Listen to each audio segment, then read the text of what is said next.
everyone, and welcome or welcome back to the channel. This is Carmina, and today we are continuing our 52 cards in 52 days series. Today is the turn of the Queen of Clubs. But before we get into it, let me just remind you that all the cards that you'll be seeing in this video, the playing cards, are part of the deck that I myself have designed. So thank you again for everyone who already bought the card deck. Okay, so the Queen of Clubs. The Queen of Clubs is a pretty special card because we talked about fixed cards, we talked about semi-fixed cards. The fixed cards don't change their position at all, no matter how many times you quadrate the deck. And the semi-fixed cards are pairs of cards that interchange with each other.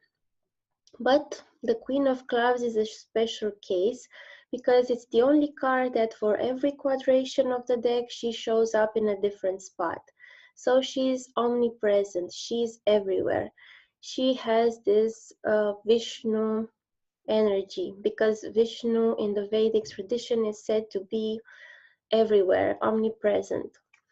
And it's really interesting because the queens, all the face cards called queens, are connected to this Vishnu type of energy of sustenance, of continuity, of just keeping things together in a constant manner.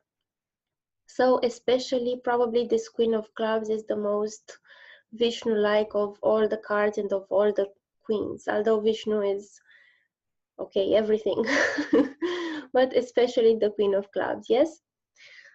So yeah, first just remember that the Queen of Clubs is everywhere, so she's the champion of making the best decisions. She's the champion of making the most inspired choices because clubs are about inspiration, are about intellectual pursuits, a career that you're inspired with.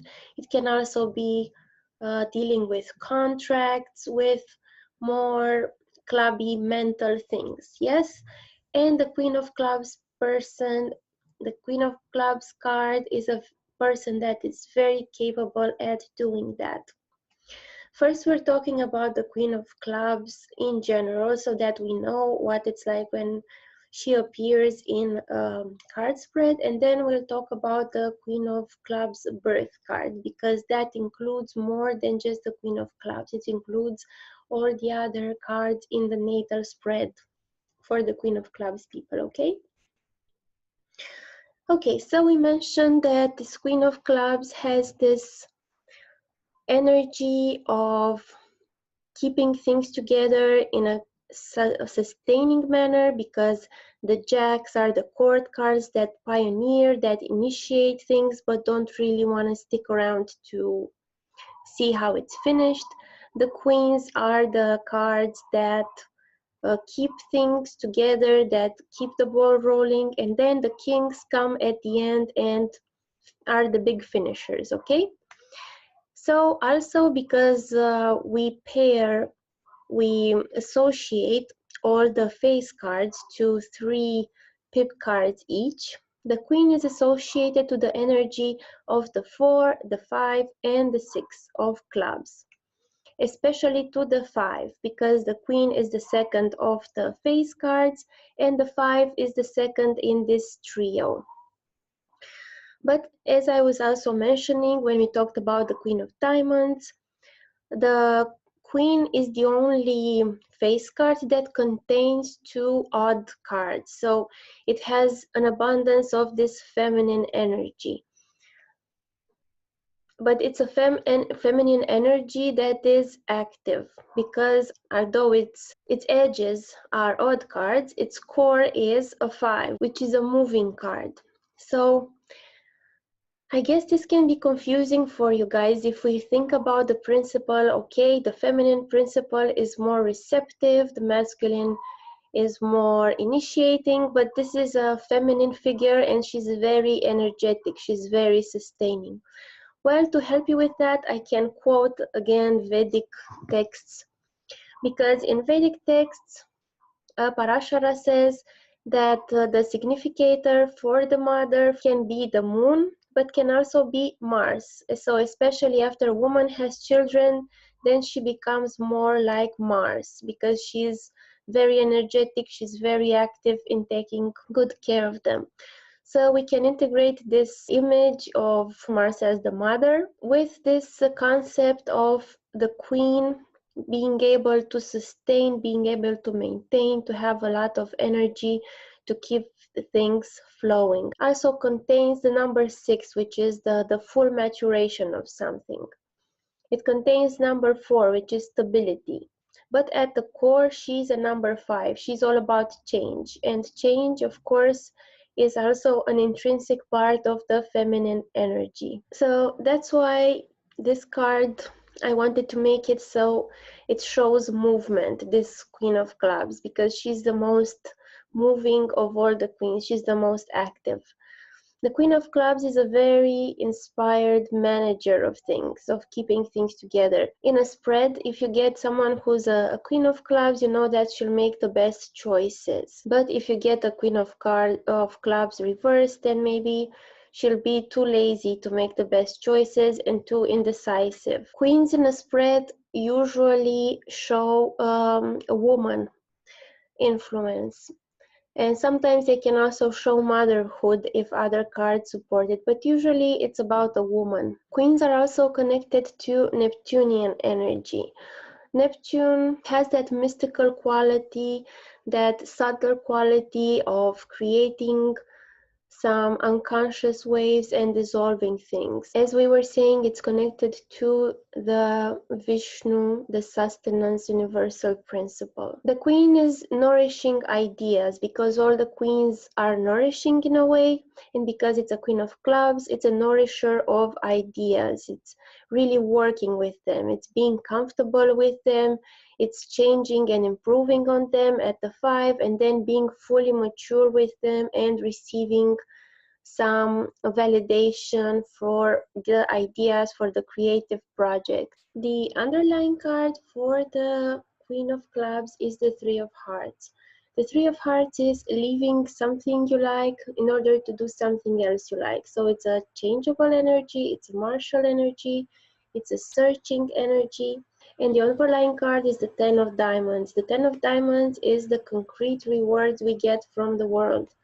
So I guess this making inspired choices at the Queen of Clubs leads automatically to receiving the rewards, the concrete rewards, material, or an abundance of skill from the world. To me, this Queen energy, this Queen of Clubs energy is like the wind that goes everywhere because it's a club suit and it's related to air. So it's the wind that moves things around, that moves everything, that can shake and displace things, that can inspire, that can dry things and also soothe things depending on the context.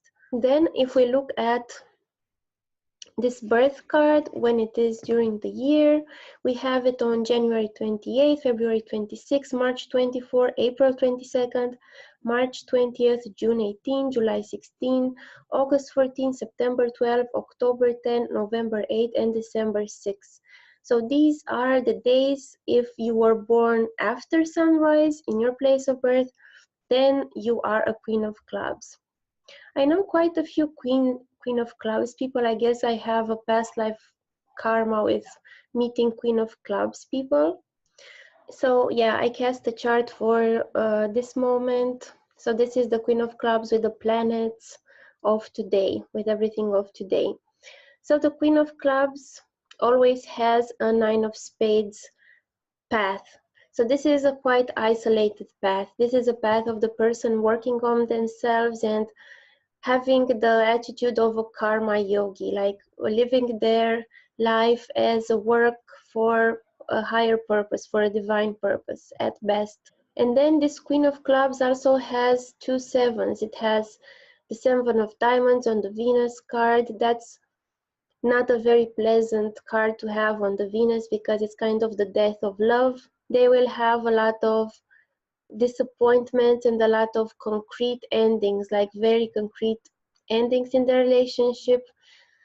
But you know, the paradoxical thing is with the Venus card, it also shows what makes you satisfied. So kind of like endings make them satisfied in a way. Relationships for them are more of a way of learning about the end of concrete things and about getting over victimization over such ending. Let's not forget that the Seven of Diamonds interchanges always with the Nine of Hearts, which is like the final stage of love. So these people with the Queen of Clubs, if they want to be happy in relationships, they also need to cultivate a relationship with the divine. They need to be spiritual, however they want to take that spirituality. Whenever we look at the queens, we look at the Neptune card, because it's connected to the queen energy, and we look at the positioning of Neptune, the planet.